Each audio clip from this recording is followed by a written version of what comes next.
So when you get on YouTube, you do go down the rabbit hole that a part of YouTube is YouTube commenting on YouTube. And I guess I can be accused of that because I've called out various YouTube grifters, Aaron with Levin, Eric July, Mauler, the people at EFAP, Platoon, you go through the list. Nor is this like small time stuff here. We're talking like real criminality. Like EFAP has been covering up for this predator called Chaseface. Eric July has an outright child predator among his fan base, and this guy's he's actively supporting, promoting Eric July. Eric July just doesn't care. And one of these bozo clowns, Doomcock, could be a fascist. Another one, Sargon, is an outright fascist, and apparently he thinks it's okay to, have certain relations with underage. I would assume women, but knowing him, knowing these guys, I don't know. Probably he means a little. Anyway, it's just a mess.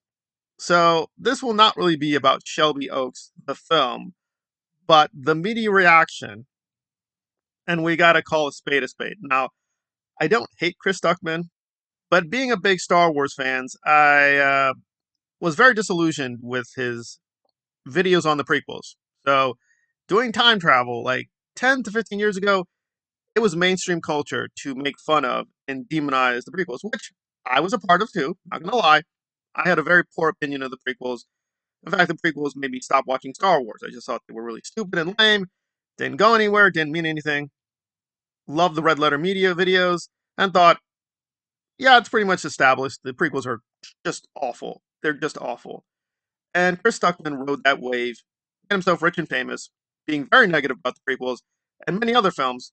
But more recently, he's become like, yeah, we should just appreciate cinema. Let's just appreciate filmmaking. And magically has a film to promote. Oh my gosh. What a coincidence. And the big channels, the big YouTube channels are like, this is really good. Or it's okay. I mean, it's his first film. They are being extremely careful talking about Stuckman. And only a handful of channels are being more brutal and honest and saying, this thing has some good qualities, but really, it's just not a good story. This is not that good a film. So, what is happening? What is happening? So, one particular video by a review bomb guy was pretty good and clever. I don't agree with criticisms, by the way. I think his scoring system and why he judged the film to be bad were pretty dumb. I just don't think those were good criticisms. However, they do highlight some inconsistencies and hypocrisies with Stuckman and a lot of these bigger channels. Because again, they're just grifters. I mean, I think Stuckman, to be serious, is a film fan, and he clearly wants to be a filmmaker. But I don't think he's a film critic. I don't think he ever wanted to be a film critic. I think his idea of film critic is, it sucks, or it's really good. And he has some control of the technical language of film, which is great because most YouTube critics don't know anything about film. I mean, they are insanely illiterate. They seem to have no real idea of how films are made at all. Like Mauler and the EFAP people are the most notorious. They honestly put out these videos thinking that Solo, which came out months after The Last Jedi a few years ago, somehow, what, Disney made Solo in 2 months responding to The Last Jedi. And you're like, no, that's not how any film is made or produced. That's nearly impossible. But we'll put that aside. We got to cash in on hating Disney and hating Star Wars. So Stuckman, and this is where it gets really bad. So some of these reviews are coming to the same conclusion. It's a weak script. There are massive plot holes and inconsistencies, and it's clearly ripping off.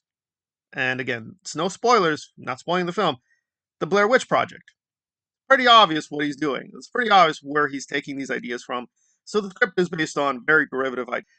And it does have good qualities. Like the trailers show very good cinematography, very committed performances. You might say it's bad acting, but it has to be understood contextually.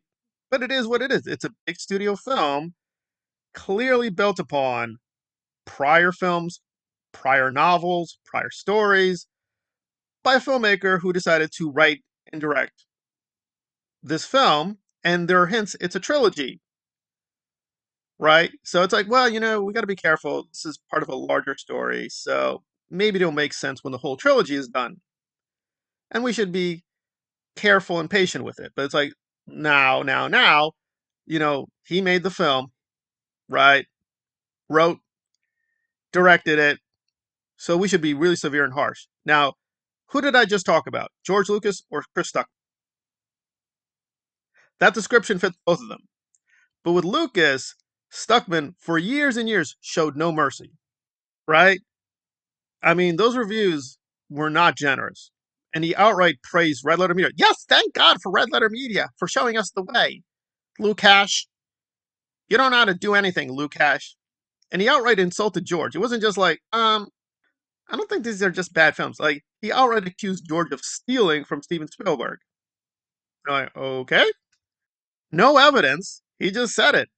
And listen, I do think Spielberg is a much better director than Lucas, but Lucas is not a complete brain dead moron. I mean, he did bring some issues and ideas to the table. It is what it is. The prequels are definitely derivative, especially Attack of the Clones. Attack of the Clones is just a 1950s monster movie, creature feature, as they used to call them. And yeah, he's literally just outright thieving things like, you know, Cody. Cody's from an old TV show. Dune. He notoriously takes so much from Dune. Attack of the Clones, especially, because it's like about intergalactic warfare, intergalactic politics, and so on and so forth. But boy, oh boy. So even though apparently Shelby Oaks suffers from the literal same structural problems of the prequels, right? Identical criticisms can be lodged against it that were lodged against prequels. A lot of critics, even critics I like, are being like, I don't want to talk about what's bad. I want to talk about what's good.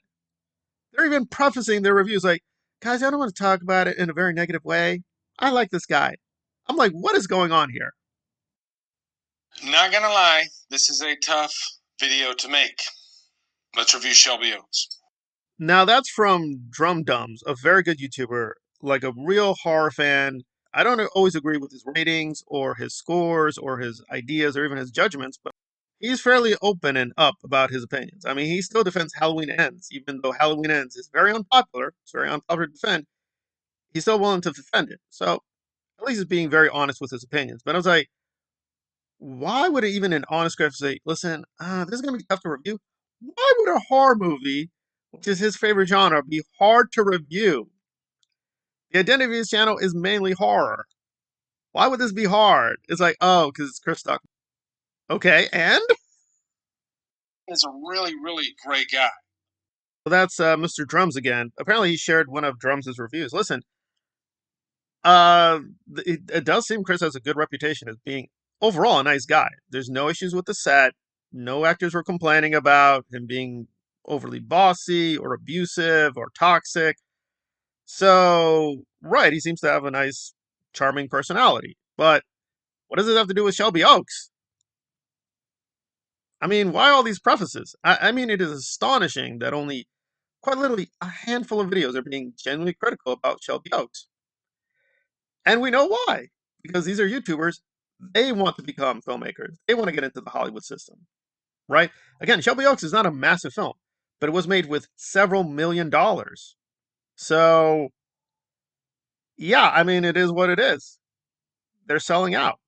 They're like, they don't want Chris Stuckmann to not like them. So it's like, they want him like, yeah, oh my God, your film was amazing.